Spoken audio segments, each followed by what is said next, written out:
അന്നത്തെ കാലത്ത് ഇന്നത്തെ പോലെ തിരുവനന്തപുരത്ത് നിന്ന് വിമാനമൊന്നുമില്ലല്ലോ. ആയിരക്കണക്കിന് ആളുകൾ തോണിയിലും നീന്തിയിട്ടും വഞ്ചിയിലും ഒക്കെ തന്നെയാണ് ഗൾഫിലെത്തിയത്. 20,000 ഉറുപ്പ്യ അല്ലാണ്ട് ഒരു വിസ കിട്ടുമെന്ന് അത് തന്നെ മഹാ തട്ടിപ്പാണ്. പണ്ടത്തെ പഹന്മാർക്കുള്ള മനോധൈര്യം ഇന്നുള്ള പഹന്മാർക്ക് ഇല്ല എന്ന് കൂട്ടിക്കോളി. ഞങ്ങൾക്ക് രണ്ടുപേർക്കും മനോധൈര്യം അങ്ങനെ ഇല്ല. അല്ല വേണ്ട, എനിക്കുണ്ട്, കേട്ടിന് എനിക്കുണ്ട്. പക്ഷെ നീന്തണം. നീന്ത്? ആ, കടലിൽ നീന്തണം. അപ്പൊ ഈ ലോഞ്ച് കരയ്ക്കടുക്കില്ലേ? അടുക്കും, പക്ഷെ ഫുള്ളായിട്ട് അടുപ്പിക്കാൻ പറ്റുമല്ലോ. കാലിഫോർണിയയിലേക്ക് ചരക്ക് കയറ്റാൻ പോണ ഒരുവാണ്. എവിടേക്ക്? കാലിഫോർണിയയിലേക്ക്. നിങ്ങൾക്ക് രണ്ടാക്കും വേണ്ടി വേണമെങ്കിൽ നമ്മളത് ദുബായ് കടപ്പുറം വഴി തിരിച്ചുവിടാം. പിന്നെ കഷ്ടൊരു ഫർലോങ് നീന്തണം. അറബി പോലീസിന്റെ കണ്ണിൽപ്പെട്ടാൽ? അതിന് അറബി പോലീസിന്റെ മൂക്കിന്റെ അകത്തേക്കല്ലല്ലോ നിങ്ങൾ നീന്തി കയറുന്നത്. പോലീസും കില്ലീസും ഒന്നും ഇല്ലാത്ത ഒരുപാട് കടപ്പുറം ഗൾഫിലുണ്ട്. അത് ഗഫൂറിന് നല്ലപോലെ അറിയാം. നിങ്ങളൊരൊറ്റ കാര്യം ചെയ്താൽ മതി. 2 അറബിന്റെ ഡ്രസ്സ് കരുതണം. അതെന്തിനാണാവോ? കര പറ്റിയാൽ ഉടനെ അറബിക്കുപ്പായ എടുത്തിട്ടോളി. അറബിക്കുപ്പായക്കാരന് ഏത് പോലീസാണ് പിടിക്കുക? അതെ. പിന്നെ അത്യാവശ്യം ചില അറബി വാക്കുകൾ ഞാൻ ഇപ്പൊ പഠിപ്പിച്ചു തരാം. ഒന്നുമില്ല. അസ്സലാമു അസ്സലാമു അസ്സലാമു അലൈക്കും അലൈക്കും വഅലൈക്കും വഅലൈക്കും മുസ്സലാം മുസ്സലാം മതി. പിന്നെ 7-ാം തീയതി ഉരു പുറപ്പെടുന്നതാണ്. പൈസയും കൊണ്ട് പോന്നോളി. അല്ല ഗഫൂർക്ക, ഒരു പക്ഷേ പിടിച്ചു പോയാൽ? ആരെ പിടിക്കാൻ? ഇവിടെ പിടിക്കും എന്നുള്ള ഭയം ഉണ്ടായാൽ തന്നെ ആരെയും പിടിക്കും. അതുകൊണ്ട് പിടിക്കൂല എന്ന് വിശ്വസിച്ചോളി. നിങ്ങളെ ആരും പിടിക്കില്ല. പിടിക്കൂല. ഗഫൂറാണ് പറയണത്. ധൈര്യമായിട്ട് പോ. എന്നിട്ട് 7-ാം തീയതി പൈസ ആയിട്ട് പോവാ.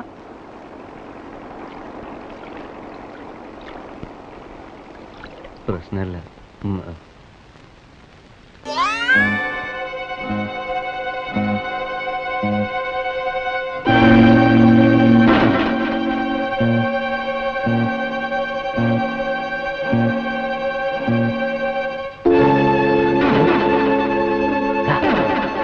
നമ്മളെ തന്നെയാണല്ലോ അവന്മാര് നോട്ടം ഇട്ടിരിക്കുന്നത്.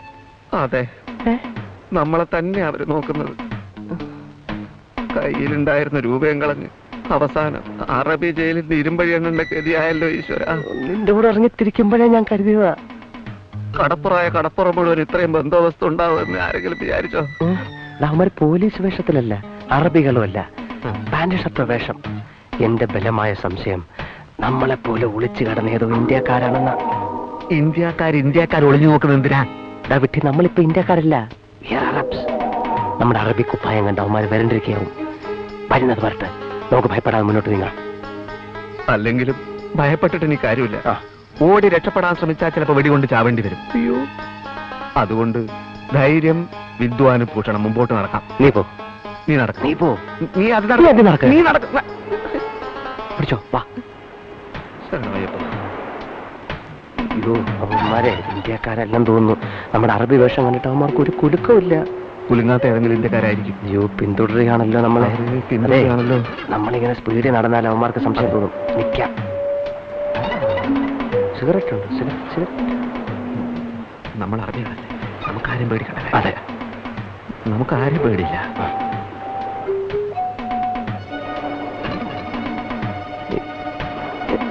bist du hier Slawaha?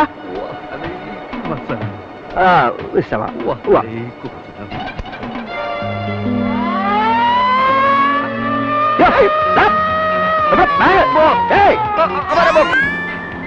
നമ്മുടെ വേഷം ശരിയല്ലെന്നുണ്ടോ?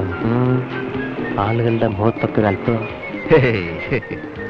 പക്ഷെ റോഡിലൊന്നും ഒരൊറ്റ അറബിയും കാണുന്നില്ലല്ലോ. അറബികൾ മുഴുവൻ എണ്ണ കുഴിച്ചെടുക്കുന്ന സ്ഥലങ്ങളിലായിരിക്കും. ആ ബസിന്റെ പുറത്തേക്ക് വെച്ചിരിക്കുന്ന തമിഴല്ലേ? പാരീസ്. പാരീസ്. പാരീസിലേക്ക് ഇവിടുന്ന് ബസ്സാ? അയ്യോ, പാരീസിലേക്ക് ആരെങ്കിലും ബസ് സഞ്ചരിക്കുമോ? ഗൾഫിലെവിടെയെങ്കിലും പാരീസ് എന്ന് പറയുന്ന സ്ഥലം ഉണ്ടായിക്കൂടുന്നില്ലല്ലോ. എന്റെ ഈശ്വരാ, ഇത് ഗൾഫൊന്നും അല്ല. ഇത് ഗൾഫല്ല. നെഞ്ചു കുത്തുന്ന വർത്തമാനം പറയല്ല.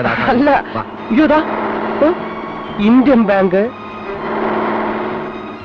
ശ്രീ വിശാലൻ ചിറ്റ് ഫണ്ട്, അതുകൊണ്ട് പഞ്ചാബ് ആൻഡ് സിന്ധ് ബാങ്ക്. അങ്ങനെ ആയിരിക്കില്ല. അതെ.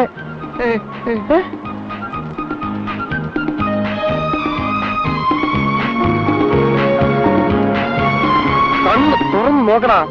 ഭാഗ്യരാജൻ രാധേ. ദുബായിൽ എവിടെടാ ഭാഗ്യരാജൻ രാധേ? എനിക്കൊന്നും അറിയില്ല. അയ്യോ ദാ രാജ അണ്ണാമലെ മെമ്മോറിയൽ ഹാൾ.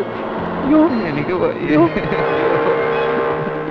ദാ, ആ കള്ളം ഗഫൂർ നമ്മളെ ചതിച്ചു. ഗഫൂർക്ക ചതിക്കൊന്നുമില്ല. ഗഫൂർ ആയിരുന്നു അളിയനാ.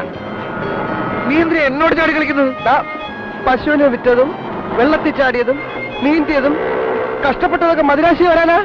അത് തന്നെയാ ഞാനും ചോദിക്കുന്നത് നിന്നോട്. നീ എന്നോട് മിണ്ടോ? ഞാൻ നിന്നോട് മിണ്ടുന്നില്ല.